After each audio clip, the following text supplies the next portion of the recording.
Spirit when they wrote those words. వారు ఆ మాటలు రాసినప్పుడు నేనేం నమ్ముతున్నానంటే దేవుని యొక్క ఆత్మ చేత ఆ పాట రాయడానికి వారు నడిపించబడ్డారు. The first song we sang was about the love of God. మొట్టమొదటి పాట మనం పాడింది ఏంటంటే దేవుని యొక్క ప్రేమ గురించి, And how He loved us. ఏ విధంగా ఆయన మనం ప్రేమించాడు. And so we will continue with that attitude of praising God, remembering the Lord Jesus Christ. మన ప్రభు అయిన యేసుక్రీస్తును మనం జ్ఞాపకం చేసుకొంచు దేవుడు ఏ విధంగా మనం ప్రేమించాడు అది మనం చేసుకొంచు కొనసాగుదాం. For this morning's meditation, ఈ ఉదయ సమయమందు ధ్యానం నిమిత్తమై we will turn our attention to the book of Psalms. మన దృష్టిని కీర్తనల గ్రంథం వైపు మనం తిప్పుదాం. Let us turn to Psalm 36. మనం 36వ కీర్తన చూద్దాం. మన పరిశుద్ధ గ్రంథాన్ని 36వ కీర్తన. And I want you to read the whole chapter, or the whole psalm. మొత్తం కీర్తన అంతా కూడా మనం చదువుదాం.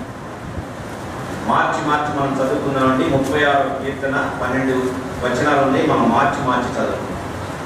భక్తిహీనుల హృదయములో అతిక్రమము దేవోక్తి వలె పలుకుతున్నది, వాని దృష్టి ఎదుట దేవుని భయము కొద్దిగా లేదు.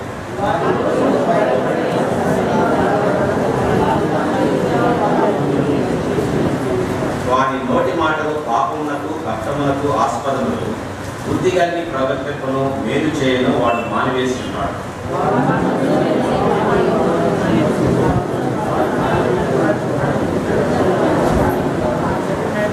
యెహోవా నీ కృప ఆకాశం నంటుచున్నది, నీ సత్య సందర్భము అంతరిక్షము నంటుచున్నది.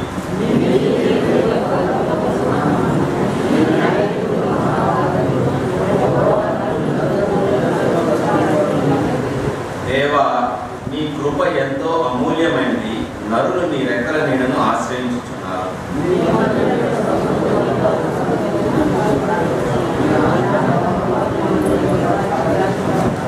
నీ యొద్ద జీవపు ఊట కలదు, నీ వెలుగును పొందియే మేము వెలుగు చూస్తున్నాము.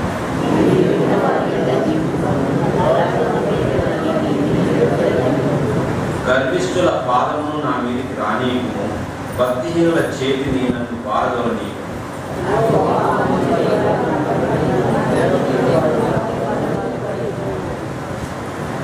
ఆమేన్ ఆమేన్.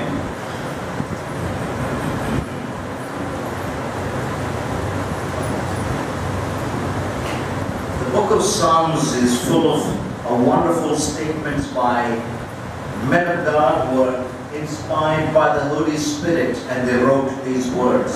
పరిశుద్ధాత్మ చేత ప్రేరేపించబడి ఈ మాటలు రాయొచ్చు. ఇటువంటి మాటలతోటి పరిశుద్ధ ఈ కీర్తన గ్రంథం అంతా కూడా ఈ దైవజనుల యొక్క మాటలతో నింపబడింది. But most of them were men who were going through trials or tribulations. కానీ ఇక్కడ రాసిన వారందరిలో ఎక్కువ మంది కూడా శ్రమలలో పరీక్షలో కూడా వెళుతున్నవారు. In spite of that, they recognized God is a loving God. అయినప్పటికీ కూడా దేవుడు ప్రేమించు దేవుడని వారు గుర్తించారు. Although you may be going through difficulty this morning, ఈ ఉదయ సమయంలో మీరు కష్ట సమయంలో వెళుతున్నప్పుడు కూడా there is a hope in God that the psalmist expresses to us. కీర్తన గ్రంథకర్త మనకు చెప్తున్న రీతిగా దేవుని యందు నిరీక్షణ అనేది ఉంది. But in this particular psalm in 36, ఈ యొక్క 36వ కీర్తనలో ప్రత్యేకంగా there are three things that I want to put before you. మీ ముందర 3 విషయాలు ఉంచాలనుకుంటున్నాను. The first thing is man's wickedness. మొట్టమొదటిగా ఏమిటంటే మనుషుని యొక్క దుష్టత్వము. An oracle within my heart, verse 1, concerning the transgression of the wicked. భక్తిహీనుల హృదయములో అతిక్రమము దేవోక్తి వలె పలుకుతున్నది. It is very interesting that the psalmist addresses that within the heart of the wicked there is an oracle of God. దేవుని యొక్క దేవోక్తి ఉన్నదని చెప్పి ఇక్కడ ఆసక్తికరమైన విషయాన్ని కీర్తన గ్రంథకర్త ఇక్కడ చెప్తున్నాడు. No man ever sins without God putting the fear of God within him. దేవుని భయం పెట్టకుండా ఏ మనుష్యుడు కూడా పాపము చేయడు. However, కానీ this man continues in that same attitude. అదే వైఖరిలో ఈ దుష్టుడు ఉంటున్నాడు. Now let's remember that before we became Christians and we were born again, we too had the same lifestyle. మనం ఒక విషయం జ్ఞాపకం చేసుకోవాలి. అదేంటంటే మనము తిరిగి జన్మించుకున్న మన జీవన శైలి కూడా అదే విధంగా ఉంది. very important when we come to the table or come to the presence of the living God to know from what type of lifestyle we have been saved from.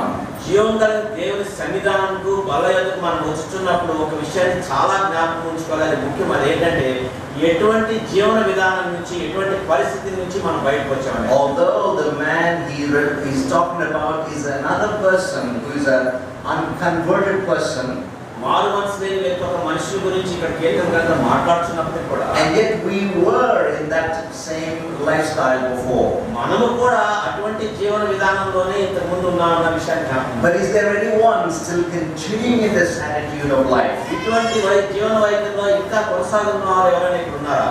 See how God examines your life. నీ జీవితాన్ని దేవుడు ఏ విధంగా పరీక్షిస్తున్నాడో ఒకసారి చూడు. He tells first of all, మొట్టమొదటిగా ఏం the చెప్తున్నాడు? wicked man has transgressed something. ఆ భక్తిహీనుడు ఏదో ఒకటి అతిక్రమించాడని ఇక్కడ చెప్తున్నాడు. God has revealed His will and His holiness and to the moral law. ఈ యొక్క నైతికమైనటువంటి నియమం ద్వారా దేవుడు తన చిత్తాన్ని తన పరిశుద్ధతని బయలుపరిచాడు. But man always transgresses that law. కానీ ఎప్పుడు కూడా ఆ నియమాన్ని మనుషుడు అతిక్రమిస్తానే ఉంటాడు. It's because his nature is sinful. ఎందుకంటే అతని స్వభావము పాపభరితమైనది He కాబట్టి. cannot do otherwise. వేరే విధంగా అతను చేయలేడు. He can never obey the moral law of God. దేవుని యొక్క నైతికమైనటువంటి నియమాన్ని ఎప్పటికి కూడా విధేయత చూపించాలి. He may obey to a certain extent the moral law of the society of a man. సమాజం ఏర్పరిచినటువంటి మానవుని యొక్క నైతిక నియమాన్ని కొంతవరకు అతను విధేయత చూపించవచ్చు. But an unconverted man can never satisfy God's holiness. కానీ మారు మనసు లేనివాడు ఎవడు కూడా దేవుని యొక్క పరిశుద్ధతకు సంతృష్టి He కలిగించలేడు. always violates ఎప్పుడు కూడా దానిని అధిగమించుతూనే ఉంటాడు, God's laws. దేవుని యొక్క నియమాలు. And so the word transgression is a very key word that the Bible uses and the writers use several times throughout the Old and New Testament to express the nature of man.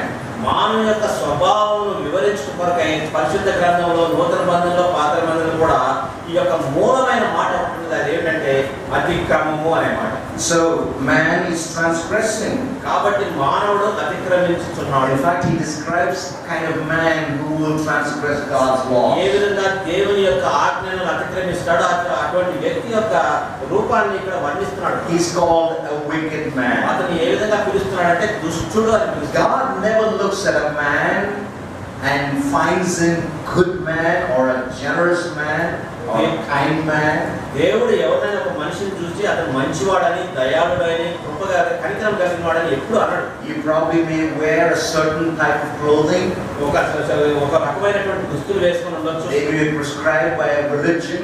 ఒక మతం ద్వారా అతను వివరించవచ్చు. Or he may also spend so much time in a temple or a place of worship. ఆరాధన ప్రదేశంలో లేకపోతే దేవాలయంలో కొంత సమయాన్ని గడుపుతూ ఉండొచ్చు. ఆ వ్యక్తి He may live all his life in that place. జీవితకాలం అంతా కూడా ఆ స్థానంలో నివసించవచ్చు. He may try to keep his mind and heart focused on his God. మనసును హృదయాన్ని తన దేవుని వైపు కేంద్రీకరించడానికి ప్రయత్నం చేసి ఉండొచ్చు. And to the outside society he may look very holy person. బాహ్య సమాజానికి అతను చాలా పరిశుద్ధుడిగా కనపడవచ్చు. And he may be kind man. దయాళుడై ఉండొచ్చు. And we also admire that person. Many fall prostrate before him. మనం అతన్ని అభిమానించి అతని ముందు సాష్టాంగ నమస్కారం కూడా చేయవచ్చు. But do you know what God calls him? కానీ దేవుడు అతన్ని ఏమని పిలుస్తున్నాడో నీకు తెలుసా? A wicked man. దుష్టుడు అని పిలుస్తున్నాడు. A wicked man. దుష్టుడు. How strange it is. ఎంత ఆశ్చర్యం, ఎంత కాలేదా? Why doesn't God look the way we look at human beings? మనుషులను మనం ఏ విధంగా చూస్తున్నామో దేవుడు ఆ విధంగా వారు మనల్ని ఎందుకు చూడట్లేదు? Because you and I call a person who is wicked, if he's a rapist, if he's a dacoit, or if he's a murderer, a serial killer, మనం ఏమిటంటే నీవు నేనైతే మనం ఏం చేస్తామంటే ఒక నరహంతకుని కానీ, వ్యభిచారం చేసేవాడు కానీ, బలాత్కారం చేసేవాడు, బందిపోటు హంతకుండా అయితే మనం ఆ విధంగా దుష్టుడని పిలుస్తాం. but God calls the best of the mankind. మనుషులో శ్రేష్ఠులైనటువంటి వారిని దేవుడు ఆ విధంగా He calls them wicked. వారందరినీ కూడా దుష్టుడని పిలుస్తున్నారు. Why? ఎందుకు? Because everybody transgresses the law of God. ఎందుకంటే దేవుని యొక్క శాసనాన్ని ప్రతి వారు కూడా అతిక్రమించువారే. So He looks at the heart. ఎందుకంటే హృదయం వైపు ఆయన In చూస్తున్నాడు. fact, in Genesis chapter 6 is a very important or most important statement concerning human heart. మానవ యొక్క హృదయం గురించి ఆదికాండం 6వ అధ్యాయంలో చాలా ముఖ్యమైన ప్రకటన ఉంది. Chapter 6. 6వ అధ్యాయం In the early days itself, ఆదిమ దినాల్లోనే God looks at the heart of man and describes in these words. మనిషిని హృదయం వైపు చూచి ఈ రీతిగా In వివరిస్తాడు. verse 5, please. 5వ వచనం. Then the Lord saw that the wickedness of man, again, ఇక్కడ the కూడా word wickedness, మరొకసారి కూడా ఇక్కడ దుష్టత్వం గురించి చెప్తున్నాడు. ఇక్కడ the wickedness of man was great in the earth, and that every intent of the thoughts of his heart was only evil continually. నరుల చెడుతనము భూమి మీద గొప్పదనియు వారి హృదయం యొక్క తలంపులలోని ఊహాంతయు ఎల్లప్పుడూ కేవలము చెడ్డదనియు యెహోవా. He doesn't say some of the men, మనుషుల కొందరు అని ఆయన అంటలేదు. or he doesn't say few of the men, కొద్ది మంది మాత్రమే మనుషులు అని అంటలేదు. but he tells us that every man. కానీ ఆయన ఏం చెప్తున్నాడంటే మనుషులు అందరూ అంటున్నాడు. In another aspect, ఇంకొక కోణంలో చూస్తే Jesus talking to the Pharisees, religious leaders of his time, says these words. ఆయన కాలంలో ఉన్నటువంటి ఆ యొక్క మత సంబంధమైన నాయకులతోటి పరిసయ్యులతోటి మాట్లాడుతూ యేసు ఈ విధంగా అంటున్నాడు. In Mark chapter 7, మార్కు సువార్త 7వ అధ్యాయంలో verse 20, 21, 22, ఆ 7వ అధ్యాయం 20, 21వ అధ్యాయం Jesus says, from within the man comes, or everything that comes from within the man defiles the man. మనుషుల హృదయంలో నుండి లోపల నుండి వచ్చి అదే అతనిని అపవిత్రపరచునని చెప్పాడు. What defiles a man? మనుషుని ఏది అపవిత్రపరచు? Now, defilement is a social evil. అపవిత్ర అనేది సామాజికమైనటువంటి ఒక చెడుతనంగా ఉంటుంది. We think if we sit with a person of a low caste, ఆ యొక్క నిమ్న జాతి వారితో మనం కూర్చున్నప్పుడు, you know, for example, in the old days, the Shudras were instructed to wear a branch with lots of leaves as a tail hanging onto the ground. As they walk, they must, that branch should also sweep the footprint away from the ground. మీకు తెలుసా పూర్వకాలంలో ఉన్నటువంటి తక్కువ కులస్తులకు శూద్రులు వాటికి ఏం చేసేవాళ్ళంటే వెనక తాడుతోటి ఒక ఆకును కట్టేవాళ్ళట. ఎందుకంటే వాళ్ళు నడుచుతున్నప్పుడు అపవిత్రులు కాబట్టి అది తుడుచుకుంటా పోవాలని చెప్పేసి తాటాకి మట్టి కట్టేవాళ్ళని చెప్పేవాళ్ళు. Because even the footprint of a Shudra is defilement. ఎందుకంటే వారి అడుగుజాడలు కూడా అపరిశుభ్రమైనవి, అపవిత్రమైనవి. The higher caste, especially the Brahmin caste, should never walk on the same footprint of a Shudra. ఉన్నత కులస్తులు ప్రత్యేకంగా బ్రాహ్మణులు అనేవారు కూడా ఎవరు కూడా వారి అడుగుజాడల్లో వారు వేసిన అడుగు దగ్గర నడవకూడదనే ఉద్దేశంతో ఆలోచించారు. That's our community, society. Many years ago, even now, they practice in different ways. అదే ఆ విధంగా ఆ రోజుల్లో చేసేవాళ్ళు ఇప్పుడు కూడా అదే అలవాటును అలవర్చుకొని ఈ విధంగా అభ్యసిస్తున్నారు. They don't sit beside them. They don't allow in temples. They don't allow or them to drink the water from their well. వారితో కూడా కూర్చోడానికి ఇష్టపడరు, దేవాలయానికి రారు, వారి బావుల నుంచి నీళ్లు చేస్తారని కూడా. However, కానీ does it make the upper caste people or the religious class become more clean? ఈ ఉన్నత కులస్తులు ఉన్నతస్తులందరూ కూడా వారు పవిత్రులని వారు ఏదో హెచ్చుగా ఉన్నారని అది చేస్తుందా? Let's look at what Jesus says about every man in the world. మనుష్యుడు ప్రతి లోకంలో ఉన్న ప్రతి మనుషుల గురించి యేసు ఏమంటున్నాడో చూద్దాం. Chapter 7. 7వ అధ్యాయంలో మార్కు సువార్త 7. Look it in your Bibles. ఈ పరిశుద్ధ గ్రంథాన్ని తెరచుకోండి. This is what God of the universe, ఈ యొక్క సర్వ ప్రపంచంలో దేవుడు ఏం చెప్తున్నాడు చూడండి. who knows every heart, is saying these words. ప్రతి హృదయంలో ఎరిగిన వాడు ఈ మాటలు చెప్తాడు. From within the heart, he says. లోపల నుండి అనగా మనుష్యుని హృదయంలో నుండి. And he gives a long list. పెద్ద పట్టికిస్తున్నాడండి అక్కడ. And none of them are good things.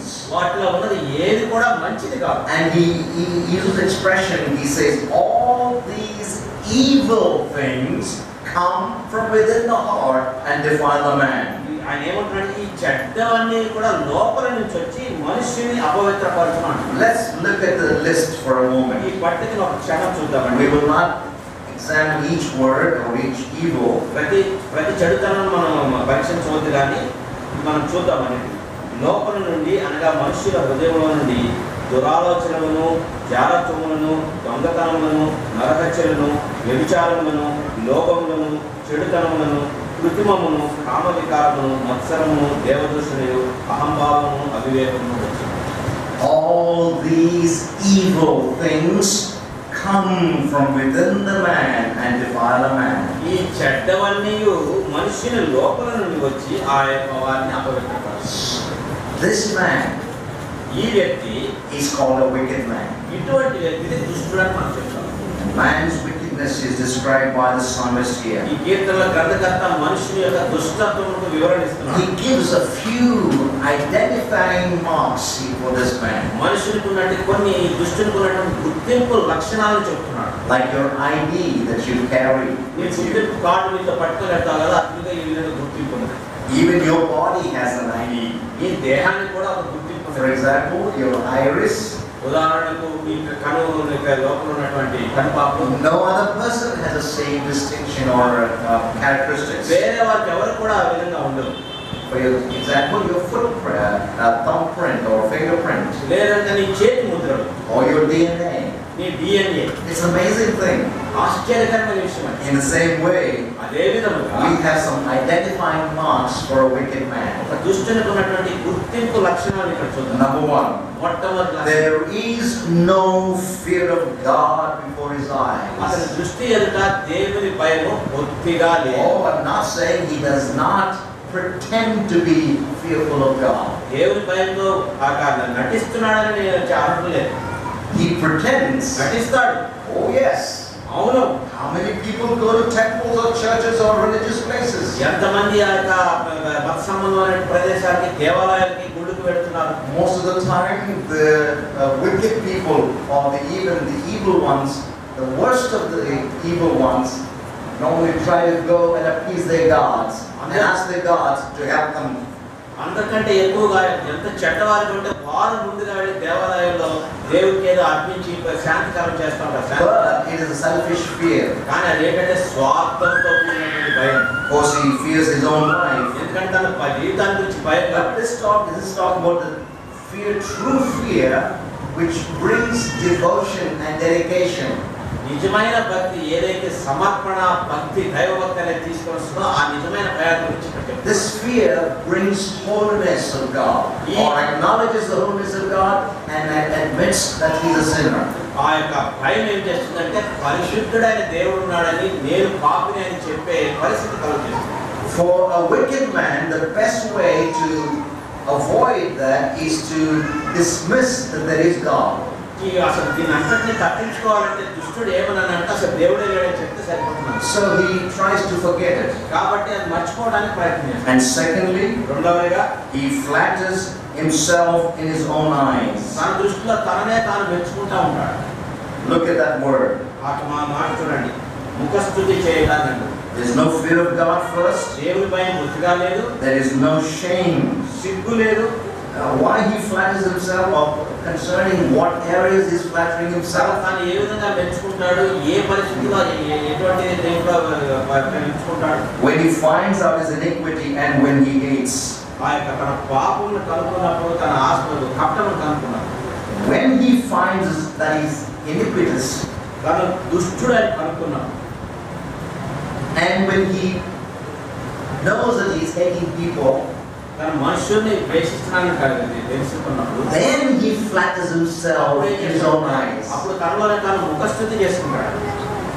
You know, it is very strange. Have you recognized these things? Because though we're Christians, sometimes these aspects come from within us. మీకు తెలుసా, ఇది ఆశ్చర్యం, కానీ క్రైస్తవుల మనలో కూడా విశ్వాసుల హృదయాల నుంచి కూడా కొన్నిసార్లు ఇటువంటి పరిస్థితులే బయటకు వస్తాం. When we begin to hate other people, మనం ఇతరులను ద్వేషించడం ఆరంభించినప్పుడు we flatter ourselves. మనం ముందుగా ఏం చేస్తామో మనం స్తుతించుకుంటా, మెచ్చుకుంటాం. Because I'm a holy person, better than that person. అతనికంటే నేను మంచివాడిని కాబట్టి నేను ఈ విధంగా చెప్తున్నాను. I'm a better Christian than that అతనికంటే person. శ్రేష్ఠుడైన క్రైస్తవుడిని నేను. I'm preaching. నేను So I'm better than that person. I'm flattering myself. So there's no shame for a wicked man. And then thirdly, in fact, I just want to make a mention about the word iniquity. Remember, you heard one word, transgression? There are three words that describe sin in the Bible, or wickedness in the Bible. We saw one, transgression of any known law, of God's law. Secondly, iniquity. That means you have a crooked nature. It's not a straight nature or straight heart for God. In so many ways, we try to defend ourselves or try to justify our actions or thoughts. A wicked man always justifies himself because he has a nature which is twisted or crooked. And the third word in the Bible is sin. That describes a wicked man. Sin means missing the mark.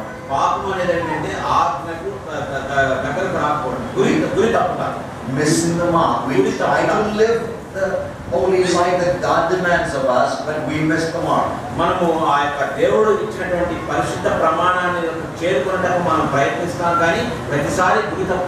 Let's look at verse 3. The words of his mouth are wickedness and deceit, the Bible says. And because of that, he has ceased to be wise and do good. Same aspect in the verse 4. He devises wickedness on his bed. He sets himself in a way that he's not good. He does not abhor evil or reject evil. The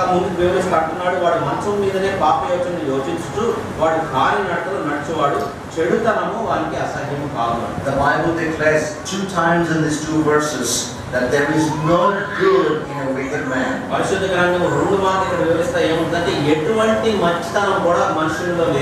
many of us, especially when talking about rulers or political leaders or other people, we always call them good men.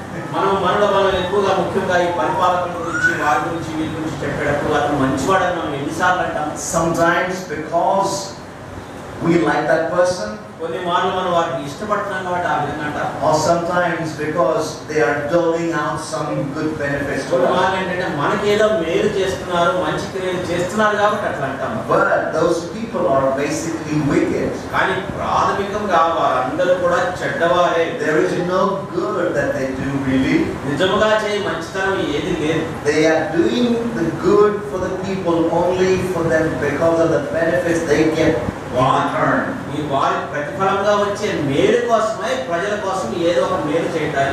They do not ever reject or abhor evil.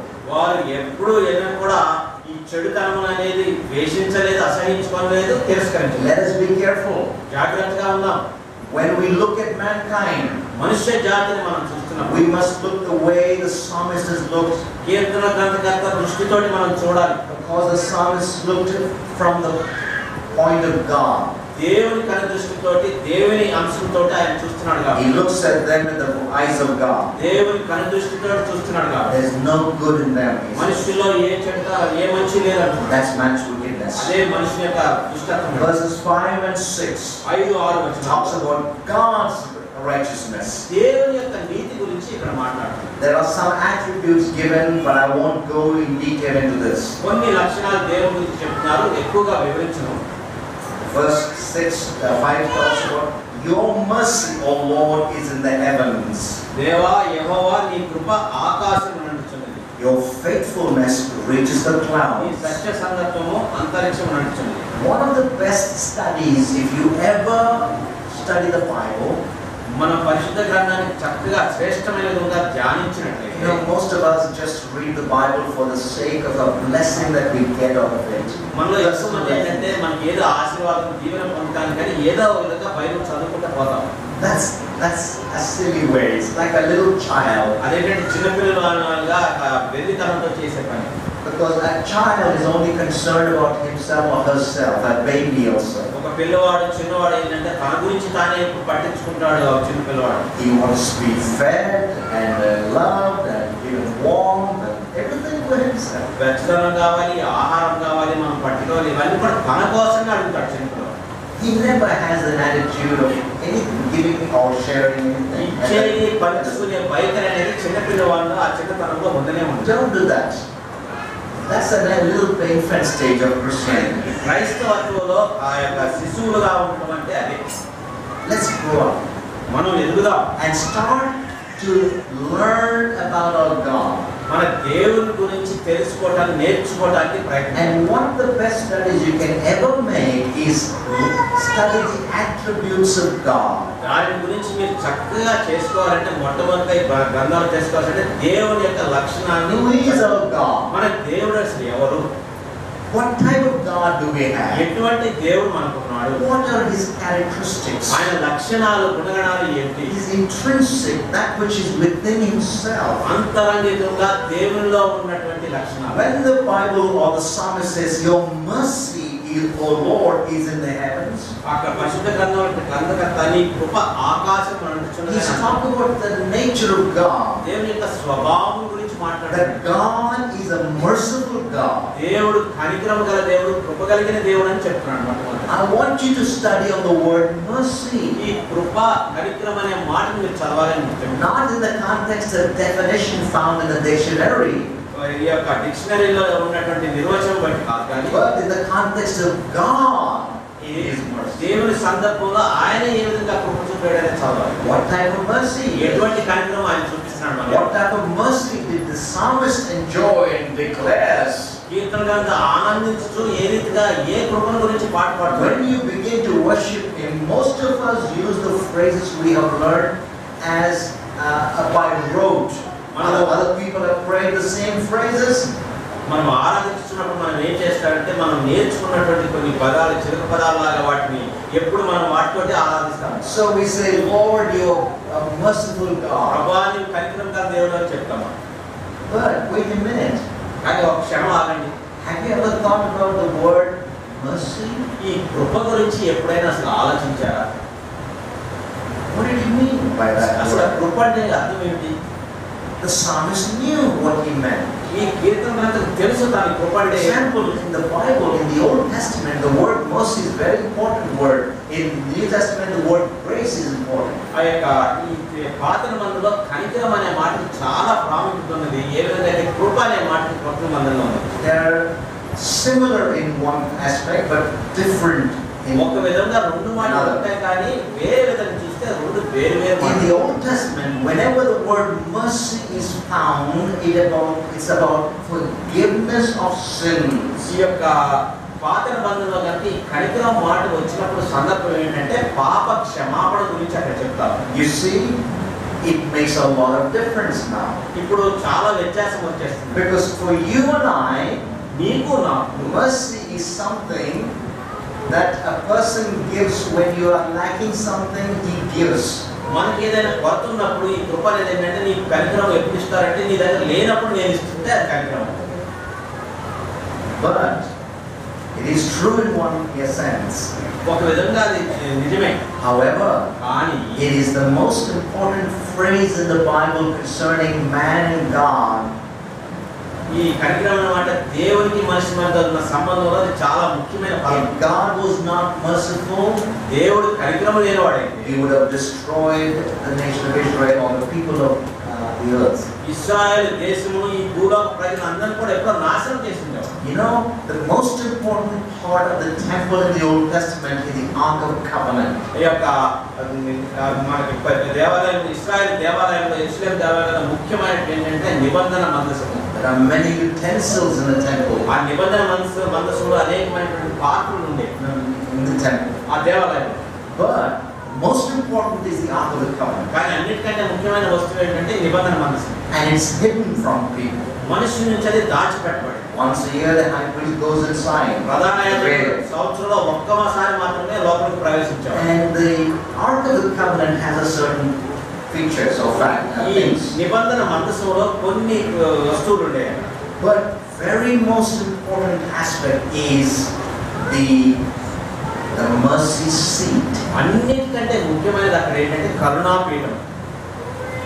Because God has given the 10 commandments which are in the Ark of the Covenant. ఆ యొక్క నిబంధన మనసులో దేవుడు ఇచ్చినటువంటి 10 ఆజ్ఞలు రాతి బండలు అక్కడ ఉంటున్నాయి. They are supposed to live by that commandments. ఆ యొక్క ఆజ్ఞలే వారు వెంబడించాలి. However, they have transgressed the law. కానీ ఇశ్రాయేలీయులు ఆజ్ఞను అతిక్రమించారు. And now ఇప్పుడు they have a solution. ఇప్పుడు ఒక పరిష్కారం దొరికింది వాడు. In the place called the mercy seat. ఆ కరుణాపీఠం అనే స్థలం దగ్గర వారికి ఆ పరిష్కారం. In that place, when blood is sprinkled by the high priest, ఆ స్థలములో ప్రధాన యాజకుడు రక్తమును చిందించినప్పుడు, then sin is atoned for. అప్పుడు పాపమునకు ప్రాయశ్చిత్తం. And when sin is atoned for or covered over, పాపము కప్పబడినప్పుడు ప్రాయశ్చిత్తము చేయబడినప్పుడు, then God demonstrates or shows His mercy. అప్పుడు దేవుడు తన కనికరాన్ని బయలుపరుస్తాడు. Otherwise, the whole people group of Israel would have been killed. లేనియల్లా ఇశ్రాయేలు గుంపు అంతా కూడా చచ్చిపోయి ఉండేవాడు. So mercy gives that meaning, richness for forgiveness of sins, ఆ యొక్క covering over of sin. ఆ కనికరములో ఆ ఐశ్వర్యం మనకు కనపడుతుంది. పాప క్షమాపణ అనేటువంటి ఐశ్వర్యం మనకు కనపడుతుంది. And He did it because of His righteousness. ఆయన ఎందుకు ఆ పని చేశాడంటే మన నీతిని బట్టి చేశాడు. There are 3 things I want to tell about God's attributes or righteousness. దేవుని లక్షణాల గురించి, ఆయన నీతి గురించి 3 విషయాలు మీకు చెప్పాలి. Number 1, మొట్టమొదటిది, your faithfulness reaches to the clouds. ఆయన విశ్వాస్యత అంతరిక్షం అంటున్నది. It talks about the height of your righteousness. ఆ యొక్క నీతి ఎంత ఎత్తుగా ఉందో దాని గురించి. Because clouds are higher. మేఘాలు మనకంటే చాలా ఎత్తుగా ఉన్నాయి కదా. We cannot reach them. వాటిని మనం అందుకోలేము. God's righteousness is higher than our righteousness. మన నీతి కంటే దేవుని నీతి ఎంతో ఎత్తుగా ఉంది. And then He talks about in verse 6, your righteousness is like the great mountains. ఆ యొక్క నీతి ఇంకో చోట ఇంకో వివరణ ఏమిస్తున్నాడంటే నీ యొక్క నీతి దేవుని పర్వతములతో సమానం. It talks about the breadth, the mountains. వైశాల్యం గురించి చెప్తున్నాడు. ఎత్తు గురించి అయిపోయింది, ఇప్పుడు వైశాల్యం గురించి చెప్తున్నాడు, కొండల గురించి చెప్తున్నాడు. Whenever you think about a highest mountain, అన్నిటికంటే ఎత్తైన కొండ గురించి మీరు మాట్లాడుతున్నారు. you must also look at the breadth of the foot of the mountain. మూలంలో ఎంత వైశాల్యం ఉన్న దాని గురించి కూడా ఆలోచించాలి. No mountain can be taller than its base. వైశాల్యం కంటే ఎత్తు ఏ కొండ కూడా ఉండలేదు. Can it be? ఆ యొక్క పొడవు It is. It will be toppled unless it has strong roots or foundations. మంచి పునాది కనుక లేకపోయినట్లయితే దానికంటే ఎక్కువగా అది ఉండలేదు. Anyway, it talks about the breadth of God's righteousness. దేవుని యొక్క నీతి యొక్క నిడివి గురించి ఇక్కడ చెప్తా ఉన్నాడు. Just go to any mountain. ఏ కొండకైనా మీరు వెళ్ళండి. Just for example, the little girl, young girl, 14-year-old girl who was able to scale the highest peak in the world, Mount Everest. 14 ఏళ్ల అమ్మాయి ఆ ఉన్నతమైన ఎవరెస్ట్ కొండ ఎక్కింది కదా. Frank was mentioning to me this morning when he was driving me about that girl getting a great big award from the chief minister. ఆ ముఖ్యమంత్రి నుంచి పెద్ద బహుమతి పొందిందని ప్రేమ ఉదయం నాకు చెప్తాను. A 14-year-old girl was inspired and challenged and took the dedication or discipline to scale the mountain. 14 సంవత్సరాల యువతి ఆ అమ్మాయి ప్రేరణ కలిగి క్రమశిక్షణతోటి నిబద్ధతతోటి ఆ యొక్క కొండను ఎక్కింది. Everest is the tallest mountain. Everest అన్నిటికంటే ఎత్తైన కొండ కదా. But the Bible talks about the righteousness of God is far greater than any mountain. కానీ పరిశుద్ధ గ్రంథం ఏం చెప్తుందంటే ఈ పర్వతం అంతకంటే కూడా దేవుని యొక్క నీతి ఎత్తుగా ఉంది. And thirdly, మూడవదిగా the judgments are a great deep. ఈ న్యాయ విధులు మహాగాధములు లోతుగా ఉన్నవి. you got to think about the depths of His righteousness. ఆయన యొక్క నీతి యొక్క లోతు గురించి ఒకసారి ఆలోచించండి. God shows mercy because He's a righteous God. దేవుడు కనికరం ఎందుకు చూపించున్నాడంటే నీతి కలిగిన దేవుడు కాబట్టి. God shows faithfulness because He's a righteous God. నీతిమంతుడైన దేవుడు కాబట్టి విశ్వాసత అనేది నమ్మకత్వాన్ని బయలుపరుస్తున్నాడు. God shows His judgments that just because He's a righteous God. ఆయన యొక్క తీర్పును కూడా ఎందుకు తీరుస్తున్నాడంటే నీతిమంతుడైన దేవుడు కాబట్టి. We can never understand God's judgments. దేవుని యొక్క తీర్పుని ఎప్పటికీ గ్రహించలేము. They're so deep. చాలా లోతైనటువంటి తీర్పులు. And so the righteousness of God is so deep this morning. Let's worship Him and go away. కాబట్టి ఆయన నీతిమంతుడైన దేవుడు, ఆయన నీతి ఈ విధంగా ఉంది కాబట్టి అందరూ బట్టి ఈ ఉదయం ముందు ఆరాధిద్దాం. Let's just briefly examine verses 7 through 10. క్లుప్తంగా 7 నుంచి 10 వరకు ఒకసారి చూద్దాం. And this talks about God's loving kindness. ఆయన యొక్క దయాళుత్వం గురించి ఇక్కడ మాట్లాడుతున్నాం. This is important. అది చాలా ముఖ్యమైనది. We learned man is wicked.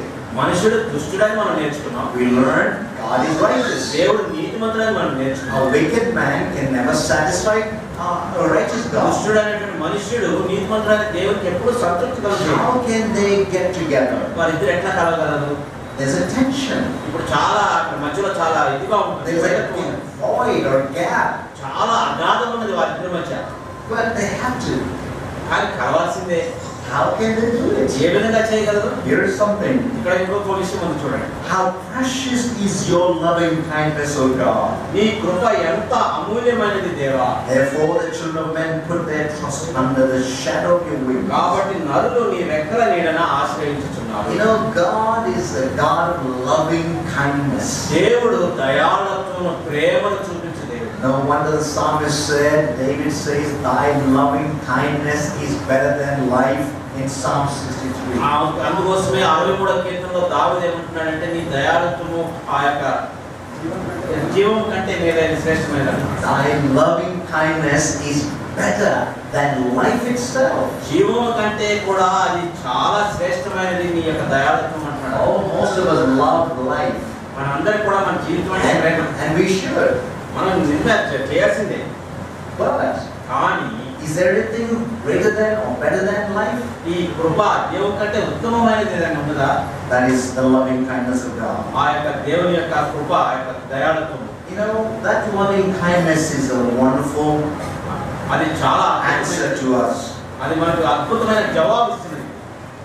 And he says, he talks about the protection. Therefore, the children of men put their trust under the shadow of your wings. ఆ కృపను బట్టి ఇప్పుడు ఏమన్నాడంటే కాబట్టి నరులు నీ రెక్కల నీడన ఆశ్రయించుచున్నారు. Oh, there's a protection in the loving kindness of God. దేవుని యొక్క కృపలో, దయాళుత్వంలో నీకు భద్రత, రక్షణ అనేది ఉంది. You know, the moment you put your trust in Jesus Christ, ఎప్పుడైతే యేసుక్రీస్తునందు నీ విశ్వాసం ఉంచుతావో, నమ్మకం ఉంచుతావో, God puts you under the shadow of His wings. ఆయన రెక్కల నీడను నేను పెట్టుకుంటాడు. That means it's like a hen దాని అర్థం ఏంటంటే with a little chicken. కోడి పిల్లలను తీసుకోండి. And then when there's an enemy coming over somewhere around, వారి చుట్టుపక్కల నుంచి శత్రువు ముందుకు వస్తున్నాడు. if there's an eagle flying around ఒక డేగ కానీ ఒక గ్రద్ద కానీ to వచ్చినప్పుడు snatch its the chickens, ఆ చిన్న కోడి పిల్లలను పట్టుకోవాలని ప్రయత్నం. that moment the hen will make a sound and the little ones know that sound and run towards the shadow of the wing. ఆ క్షణంలో కోడి పిల్లలు ఏం చేస్తాయి? తల్లి శబ్దం చేసినప్పుడు పరిగెత్తుకుంటూ వచ్చి ఆ రెక్కల కింద దాక్కుంటాయి. And the mother also opens its wings all the time. తల్లి ఆ రెక్కలు తెరిచే ఉంచుతుంది. In fact, if you have noticed, it doesn't open the wings only at the time of an enemy approaching. మీరు గమనించినట్లయితే ఈ యొక్క శత్రువు వస్తున్నప్పుడే రెక్కలు తెరిచి ఉంటుందండి తల్లి. It's always in the readiness, alert, and the wings are opened up. ఎప్పుడు కూడా సిద్ధపాటుతోటి రెక్కలు తెరిచి ఎప్పుడు రెడీగా ఉంటుంది. Because anytime the enemy can come and snatch one of my ఏ క్షణంలోనైనా నా పిల్లల్ని శత్రువు వచ్చి పట్టుకుంటారని తెలుసు కాబట్టి. You see, God has put us under the wings. దేవుడు ఆయన రెక్కల కింద మనల్ని ఉంచాడు. A believer is in this state of security. అటువంటి భద్రతలో ఉంటున్నాడు ప్రతి విశ్వాసి. It's not just a temporal security. అది తాత్కాలికమైనటువంటి భద్రత కాదు. It's an eternal security. నిత్యమైనటువంటి భద్రత. The salvation we have received from the Lord Jesus Christ is eternal life. మనం పొందినటువంటి ఆ యొక్క రక్షణ అనేది నిత్య జీవం అని. I'll just give you one verse in John chapter 10 and verse 28 and 29. యోహాను సువార్త 10వ అధ్యాయం 28-29 ఒక వచనాన్ని మీకు చూపిస్తాను. And Jesus identifying believers as sheep and himself as a shepherd. యేసు విశ్వాసులను గొర్రెలుగాను తనని గొర్రెల కాపరిగాను చెప్తున్నాడు. He says, I give them eternal life and they will never perish. నేను వారికి నిత్య జీవం ఇస్తున్నాను గనుక అవి ఎన్నటికీ నశించవు. The word never actually means never ever perish. ఆ యొక్క మాటకి నెవర్ అనే మాటకి ఎన్నటికీ ఎన్నప్పటికీ కూడా అనే మాట నాశనం పొందదు. You probably can, if you have a pen, write that extra word. ఎక్కువ పదాలు ఉన్న ఎక్కువ పదాలు కూడా మీరు పెన్ తోటి మీకు గ్రంథాలు రాసుకోండి. That exactly means in the Greek never ever. ఎన్నటికీ ఎల్లప్పటికీ అనే గ్రీక్ పదం. You see the protection God gives to a believer? విశ్వాసకి ఇస్తున్న రక్షణ ఎప్పుడైనా అనుకున్నారా? That's the loving kindness of God. అటువంటి కృపను దేవుడు And that's the reason the psalmist says, thy loving kindness is better than life. అందుకోసమే నీ కృప జీవము కంటే ఉత్తమమైనదని In your own life, you probably can protect yourself from some dangers. నీ జీవితంలో కొన్ని ప్రమాదాల నుంచి మీరు కాపాడుకోవచ్చు. You have eyes to see danger approaching. ప్రమాదం వస్తున్న చూడడానికి నీకు కళ్ళు ఉన్నాయి. You have ears to hear. చెవులు ఉన్నాయి వినడానికి. Footsteps of danger approaching. ఆ యొక్క ప్రమాదం వస్తున్నప్పుడు అడుగులు ఉన్నాయి. You have legs to take you swiftly away from danger. ప్రమాదం నుంచి పరిగెత్తడానికి నీకు కాళ్ళు ఉన్నాయి. You have hands to protect just in case it falls on you. నీ మీద పడకుండా కాపాడడానికి నీకు చేతులు ఉన్నాయి. But they're not enough. కానీ అవి సరిపోవు. They're not enough. సరిపోవాలి. If it was enough, we would not have so many rapes in our country. ఇవన్నీ ఉన్నట్లయితే మనకి దేశంలో ఇన్ని ప్రమాదాలు జరుగుతాము. No. లేదు. That is not enough. అది కాదు సరిపోదు. But God has assured us protection. కానీ దేవుడే మనకు ఈ భద్రత అనే నిశ్చయత ఇస్తున్నాడు. It does not mean that He will keep us from every harm. There will be a lot of trials and testings. దాని అర్థం ఏంటంటే ప్రతి ప్రమాదం నుంచి ప్రతి శ్రమ నుంచి పరీక్ష నుంచి తప్పిస్తాడని కాదు కానీ వాటి గుండా కూడా తప్పిస్తాడు. Verse 8. They are abundantly satisfied with the fullness of your house. Hallelujah. ఆ యొక్క 36వ కీర్తనలో Verse 8. నీ మందిరం యొక్క సమృద్ధి వలన వారు సంతృప్తి నొందుచున్నారు. ఆనంద ప్రవాహంలో వారు ప్రార్థించున్నారు. హల్లెలూయా. Yes, and you give them drink from the rivers of your pleasure, for with you is the fountain of life. ఎందుకనగా నీ యొక్క జీవపు ఊట కలదు కనుక. Two things. రెండు విషయాలు. Man needs every day food and drink. మనిషికి ప్రతిదినం కూడా నీరు ఆహారం కావాలి. The first thing he talks about in verse 7 is the protection. ఆ మొదటి విషయం ఏంటంటే భద్రత గురించి రక్షణ గురించి 7వ వచనంలో The మాట్లాడుతారు. whole country is talking about security, national security. మన దేశం అంతా ఇప్పుడు కూడా ఆ యొక్క జాతీయ భద్రత గురించి మాట్లాడుతున్నారు కదా. But that's great. Compared to what God provides, is nothing. దేవుడు అనుగ్రహించే భద్రతను పోల్చినట్లయితే అది శూన్యమనే చెప్పాలి. Now God talks about abundance of provisions. దేవుడు ఇక్కడ మనకు అనుగ్రహిస్తున్న సమృద్ధిని గురించి మాట్లాడుతున్నాడు. Food and drink. ఆహారము నీరు. He says, they are abundantly satisfied with the fullness of your house. ఈ మందిరం యొక్క సమృద్ధి వల్ల సంతృప్తి చెందుతున్నారు. Jesus said, I am the bread of life. దేవుడు ఏమంటున్నాడంటే జీవాహారం నేనే అంటున్నాడు. People die even after eating manna. మన్నా తిన్న తర్వాత కూడా అక్కడ ఇశ్రాయేలు ప్రజలు చనిపోయారు. But he who eats my flesh, కానీ నా దేహమును తినేవాడు ఎన్నటికీ చనిపోడు. He satisfies with the abundance of his house. ఆ యొక్క మందిరం యొక్క సంతృప్తితో సమృద్ధితో Jesus himself is the bread of life. యేసే జీవాహారమైనడు. And then he is the satisfying drink. ఆ యొక్క సంతుష్టికరం చేసే ఆ యొక్క నీటిని గురించి కూడా చెప్తాడు. You give them drink from the river of your pleasures. నీ ఆనంద ప్రవాహంలోని నీవు వారిని త్రాగి. For with you is the fountain of life. నీ యొక్క జీవపు ఊట కలదు. My goodness. ఎంత గొప్పగా చెప్తాడు. Man is always thirsty for something in life. ఏదో దాని నుంచి మనిషి ఎల్లప్పుడూ దప్పిక నొందుతుంటాడు. He earns so much money, he's still thirsty.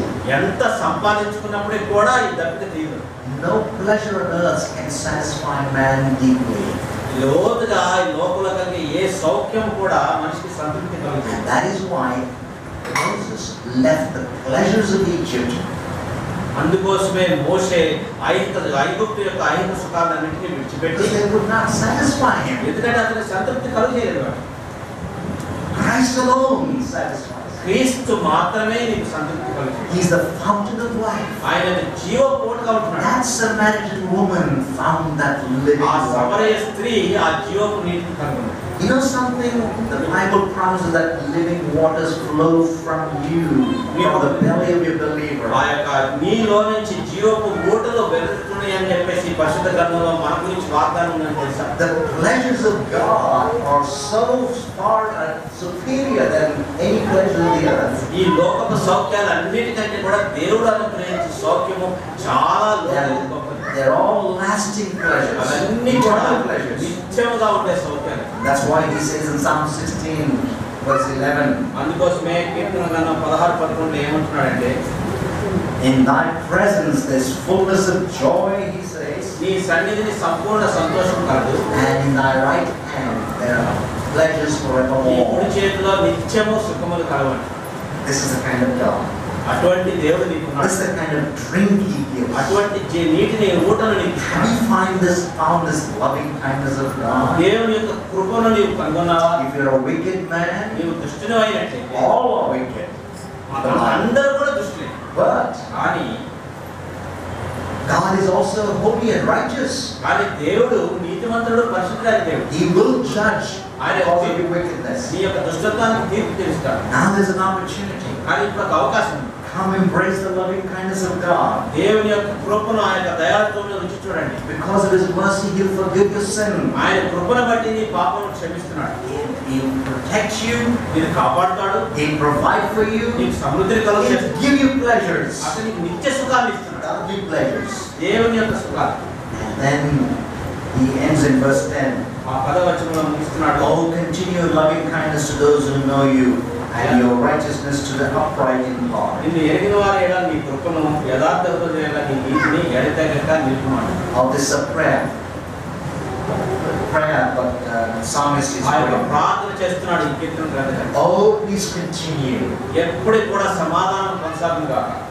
Please continue your loving kindness. నీ యొక్క ఆ యొక్క కృప నిత్యము కొనసాగును గాక. Believer, the only thing you need in this world is the loving kindness of oh God. విశ్వాసి, ఈ లోకంలో నీకు కావలసినది దేవుని యొక్క అత్యుత్తమైనటువంటి కృప మాత్రమే. Both if you're a sinner నీవు పాపివైనప్పటికీ, or a saint. పరిశుద్ధుడైన For a sinner to be forgiven of his sin and to come have the eternal life. పాపికి ఏమిటంటే పాపం క్షమించబడి నిత్య జీవంలోకి నడిపించు. And then for a believer to continue in this abundance of provision of God, the food and drink. దేవుని యొక్క సమృద్ధిలో, ఆయన యొక్క ఆహారం నీటిలో కొనసాగాలి అనుకున్న విశ్వాసికి, And in his protection. ఆయన భద్రతలో కొనసాగాలి. And also enjoy the pleasures of God. ఆయన యొక్క ఆనంద ప్రవాహం తాగటానికి, అనుభవించడానికి కూడా. Anyone who tastes the best biryani in Hyderabad will always want to go to that place or house or a restaurant. ఎవరైతే ఇక్కడ హైదరాబాద్ లో శ్రేష్టమైన బిర్యానీ తినవారు ఎప్పుడు ఏమనుకుంటారంటే మరలా ఆ ప్రదేశాన్ని సందర్శించాలి. If you taste the goodness of God, the loving kindness of God, కృపను నీవు రుచి చూసినట్లయితే you will also say like the psalmist, "Oh Lord, please continue your loving kindness." నీవు కూడా ఏంటంటే, ఓ దేవా, నిత్యము నీ యొక్క కృపను కొనసాగింపు చేయి దేవా అని చెప్పి. Because thy loving kindness is better than life. ఎందుకంటే నీ కృప జీవము కంటే ఉత్తమమైన. And may we worship him this morning, అటువంటి దేవుని ఉదయమున మనం ఆరాధిద్దాం. knowing that God is righteous. ఎందుకంటే దేవుడు నీతిమంతుడు. He's a merciful God. ఆయన కనికరము గల దేవుడు. He's a faithful God. విశ్వాసత కలిగిన He's దేవుడు. a God of justice. ఆయన న్యాయవంతుడైన దేవుడు. And yet he did not kill us or destroy us. అయినప్పటికీ కూడా మనల్ని నాశనం చేయలేదు కనుక He destroyed his own son, Jesus Christ. He put the wrath on him, తన కుమారుడిపై ఉగ్రత చూపించి నాశనం చేయడానికి సిద్ధపడ్డాడు. which you deserve and I deserve. నీవు నేను పొందవలసినటువంటి అటువంటి And yet God set you free. అప్పుడు ఆయన కూడా దేవుని Why? ఎందుకోసం? Because God loves you. నిన్ను నన్ను దేవుడు ప్రేమిస్తున్నాడు. Remember the song we sang? మనం పాడిన పాటలు మనం తెలుసుకోవచ్చు. ఎందుకు నన్నింతగా ప్రేమించలేదు? ఎందుకు నన్ను ఇంతగా ప్రేమించుకో దేవాన్ని పాడుకున్నాం కదా ఉదయం. Have you ever examined that song of the reason why God loved you? ఎప్పుడైనా కానీ ఆ పాటను పరీక్షించి అసలు ఎందుకు దేవుడు నన్ను ప్రేమించాడని తలంచావా? And you know what the last song you sang, standing up? మనం లేచిన బట్టి పాడిన చివరి పాటను మీకు ఒకసారి గమనించాడు. Do you remember that? పాట జ్ఞాపకం ఉందా? I will love only you, Lord. నిన్ను మాత్రమే నేను ప్రేమిస్తాను ప్రభువా. Did you sing that song with a meaning? అర్థంతోటి నీ హృదయంలో నుంచి ఆ పాటని నీవు పాడావా? You can sing that again మనం తిరిగి పాడుకోవచ్చు. and then worship Him. ఆ తర్వాత మనం ఆయనను మన ఆరాధన మనం ప్రవేశిస్తాం. Let's sing it slowly. నిదానంగా పాడుకుందాం. Close your eyes. ఈ